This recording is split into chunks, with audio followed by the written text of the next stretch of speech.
Hey guys, Rhett here. The video I have for you today focuses on creating a study timetable and just tips for how you can organize your time in VCE. Firstly, the timetable will allow you to organize and structure your working habits so that you know clearly what you're going to study each weeknight and on the weekends. Second, it will ensure that you dedicate enough time to each of your subjects, whilst also ensuring you spend equal amounts of time on each of those subjects. The timetable will allow you to build in time for yourself.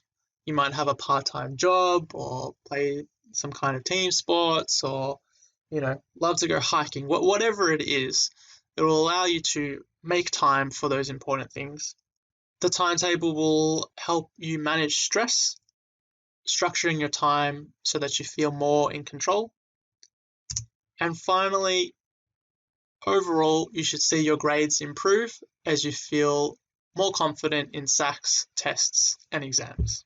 So you can see here, I've included a photo of my Year 12 study timetable from way back in 2008. I'd wake up consistently at about 7 a.m. each day, do a quick bit of exercise, and get ready for school. I'd be at school from roughly 8:30 until 3:30 each day, and then take the bus home. Getting home at around about 4:45, I'd go for a quick run, have a shower, and freshen up, and then I get stuck into my subjects.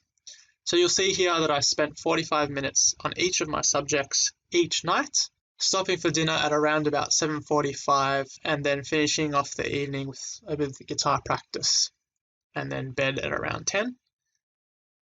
I rotated the order in which I studied my subjects just so that I didn't get too bored. Friday and Sundays, this was totally free time. Friday nights I used to play band with my friends. Sundays was a totally free rest day. This then made Saturday quite intensive. I get up at 7:30, study those 5 subjects, take a 2-hour break, go for a run, have some lunch. As soon as I was back, I would write an essay for English and then study the rest of my 5 subjects in the afternoon. If you look at the bottom there, weekly totals, you can see that I allocated an equal amount of time for each of those subjects and weighted a little bit more towards English because I wanted to improve a lot there. So this just provides you an example or some ideas around how you could structure your time. So how did this timetable help me? Overall, it forced me to study all of my subjects each night. I was therefore able to work ahead in some of the subjects and then revise closer towards tests and SACs, depending on the week. I prioritized English as that was a subject I didn't enjoy as much as the others. Friday night, Saturday night, and Sunday was my time. I was able to do whatever I wanted and get away from it all. I exercised each day. Used to love running, so when I got home from school and on weekends, I built that in and made sure I did it.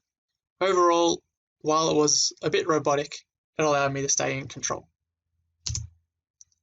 So to summarize for all of you studying VCE and your subjects, I recommend you build a timetable that works for you.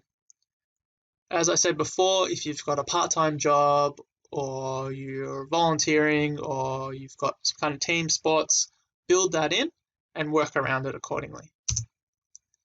Tweak the timetable. You may not get it 100% right the first time, that's fine. Just adjust it and then ensure that you stick to it. Exercise is really important, so make sure you stay fit and healthy, look after your body. This will ensure that you perform at your peak. And finally, relax. Make time to disconnect, refresh, and get away from it all. Try to remember, VCE, it's not the be-all and end-all. Creating one of these timetables can help you organize your life so that you feel more in control. Thanks for watching, guys. Feel free to like and subscribe. And as always, good luck with VCE.